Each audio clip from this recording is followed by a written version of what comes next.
प्रिय विद्यार्थियों, खुश रहो। मानव विवेकशील प्राणी है। वह अपने जीवन को सुखद बनाने के लिए हर संभव प्रयास करता है। भौतिकता की चकाचौंध से प्रभावित होकर हर प्रकार के सुख भोगना चाहता है, परंतु जीवन के वास्तविक सुख और मूल्य को समझना चाहिए। उसी से जीवन सभ्य और सुंदर बनता है, और वह है जीवन में शिक्षा का महत्व। काफ़ी समय की बात है, एक राजा था।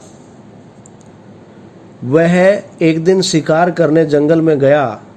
बारिश के मौसम के कारण यह अनुमान लगाना बहुत मुश्किल था कि बारिश कब होगी। अचानक तेज़ बारिश होने लगी। तेज़ बारिश के कारण राजा अपने महल जाने के रास्ते से भटक गया और अपने सिपाहियों से अलग हो गया। भूख, प्यास और थकावट से राजा तड़फ रहा था। उस राजा को बड़ी दूर 3 बच्चे खेलते हुए नजर आए। तीनों बच्चे एक दूसरे से काफ़ी अच्छे दोस्त नजर आ रहे थे। उन्हें देखकर राजा ने अपने पास बुलाया। बच्चे उस राजा के पास गए। तब राजा ने पूछा, क्या तुम कहीं से मेरे लिए भोजन और जल ला सकते हो? मैं बहुत भूखा और प्यासा हूँ। तब बच्चों ने कहा कि ज़रूर, और तब तुरंत बच्चे गांव की तरफ गए और कहीं से थोड़ा भोजन और जल लेकर आए। राजा ने भोजन और जल ग्रहण किया। राजा बच्चों के उत्साह और प्रेम से बहुत प्रसन्न हुआ। राजा ने बच्चों से कहा कि बच्चों, तुम जीवन में क्या करना चाहते हो? मैं तुम सब की मदद करना चाहता हूँ। बच्चे यह सुनकर सोचने लगे। तब पहले बच्चे ने कहा कि मुझे धन चाहिए। मैंने कभी अच्छा खाना नहीं खाया और मैंने अच्छे कपड़े नहीं पहने। मैंने कभी 2 वक्त की रोटी नहीं खाई, इसलिए मुझे सिर्फ धन चाहिए जिसे मैं अच्छा खाना और कपड़े खरीद सकूं। राजा ने मुस्कुराते हुए कहा, मैं तुम्हें इतना धन दूंगा कि जीवन भर सुखी रहोगे। इस बात को सुनकर बच्चे की खुशी का ठिकाना नहीं रहा।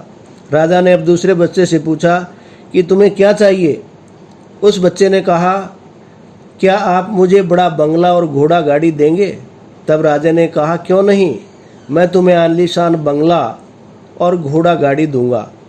अब राजा ने तीसरे बच्चे से पूछा, तुम्हें क्या चाहिए? तीसरे बच्चे ने कहा कि मुझे बहुत सारा धन या बंगला नहीं चाहिए। मुझे सिर्फ ऐसा आशीर्वाद दीजिए कि मैं अच्छे से पढ़ लिख कर बहुत बड़ा विद्वान बन सकूं और शिक्षा प्राप्त कर देश की सेवा कर सकूं। तीसरे बच्चे की बात से राजा बहुत प्रभावित हुआ। राजा ने उसके लिए अच्छी पढ़ने की व्यवस्था कर दी। वह बच्चा बहुत मेहनती था। उसने दिन रात मेहनत की और एक विद्वान बन गया। उसी राजा ने समय आने पर उसे मंत्री पद पर नियुक्त किया। एक दिन राजा को वर्षों पहले की वही घटना याद आई। उन्होंने मंत्री से कहा, तुम्हारे साथ जो 2 बच्चे थे उनका क्या हुआ?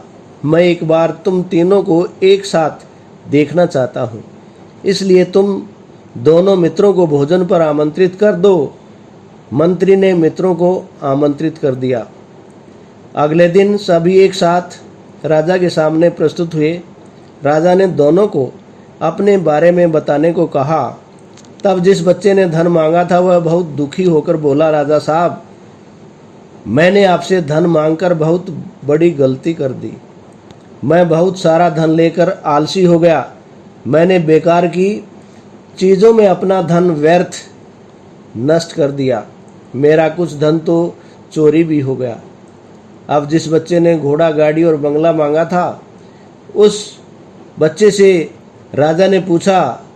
तब उसने कहा कि मैं आपसे बंगला और घोड़ा गाड़ी लेने के बाद ठाठ बाट से अपने बंगले में रहने लगा, पर वर्षों पहले आई बाढ़ में मेरा सब कुछ बर्बाद हो गया और मैं पहले जैसी स्थिति में पहुंच गया।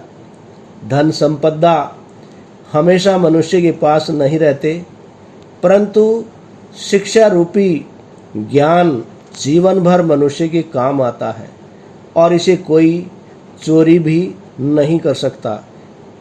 इसलिए सबसे बड़ा धन विद्या है, ज्ञान है, शिक्षा है, जिसके आधार पर मनुष्य अपने जीवन को सुखी और संतोषी बना सकता है। धन्यवाद।